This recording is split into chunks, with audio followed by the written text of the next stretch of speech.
छेना के रसनी गाड़ी के गोरी भाई के टपसी लगी सन्ना तक में सन्ना तोहर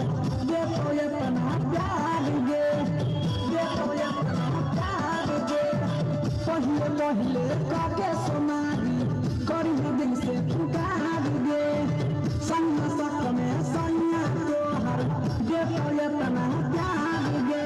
छेना के रसनी गाड़ी के गोरी भाई के टपसी लगी दौगे छेना के रसनी गाड़ी के गोरी भाई के टपसी लगी दौगे भोला बाबा के जलवा चढ़ावे निमन दुल्हा मिल दौगे भोला बाबा के जलवा चढ़ावे निमन दुल्हा मिल दौगे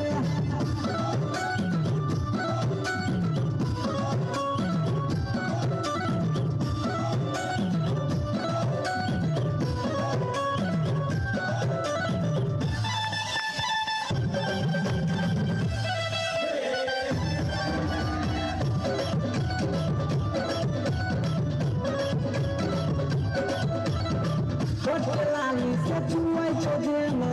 मसला लाल गे कसम से करे छो जवानी चलते माया साल गे लाली से चुए छो जेना मसला लाल गे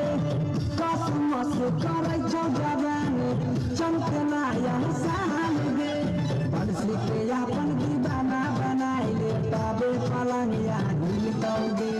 राजा के अपन दीवाना बनाई ले तबे पलंगिया हिल दौगे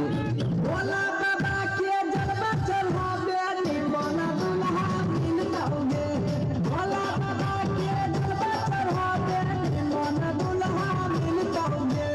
भोला बाबा के जलवा चढ़ावे निमन दुल्हा मिल दौगे